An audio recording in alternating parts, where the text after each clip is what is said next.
Hello friends तेल आपण मैंने प्रत्येक दिन प्रेमर कुक सीरियल तो निश्चित भाव में देखुवे आउ सीरियल अभिनय कर बीरेन को भी आपण मैंने बेस भल भाव में जानी तो फ्रेंड्स आज भिडियो आम बीरेन विषय में संपूर्ण बरणी जाना तो बीरेन परिवार में क्यों क्यों मैंने रही बीरेन क्या बह कर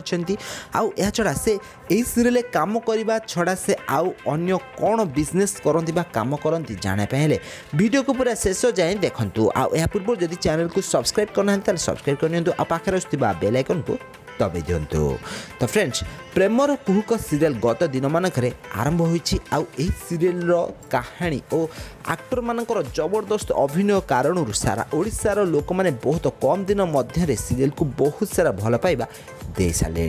तो फ्रेंड्स आपण मैंने एही सीरियल साईराज बा बीरेन जबरदस्त अभिनय देखापी पाउथिबे ताले नेगेटिव कैरेक्टर से एही सीरियल बहुत सुंदर अभिनय करथिबार नजर आछंती। ताले बीरेन प्रकृत ना रही साईराज ताले साईराज भुवनेश्वर में रुहंती ता प्रकृत घर होउछि तांकर ढेंकानाळ तो से वर्तमान भुवनेश्वर में रहुछंती आउ तांको बापा माँ आपण मैंने देखिपे तो भुवनेश्वर में तांको बापा चाकरी रही से छोट बेलू ही भुवनेश्वर में रही आसुछंती आउ सीरियल बा से यही सीरियल आसवा पूर्व बहुत सारा सीरियल अभिनय करछंती जेमिति कि रानी जीवन साथी यही लोकप्रिय सीरियल से अभिनय करछंती आउ या पूर्व से तांकर जबरदस्त अभिनयर झलक भी मध्य दर्शक मानक देखै साछंती। ताहले आपण माने प्रेमर कुहुक सीरियल बीरेन को नेगेटिव कैरेक्टर अभिनय करथिबार निश्चित भाव में देखि पारुथिबे आ सीरियल तांकर बहुत सुंदर अभिनय आपण मानकु केमिति लागुछि हमकु कमेंट बॉक्स रे निश्चित भाव में कमेंट करंतु।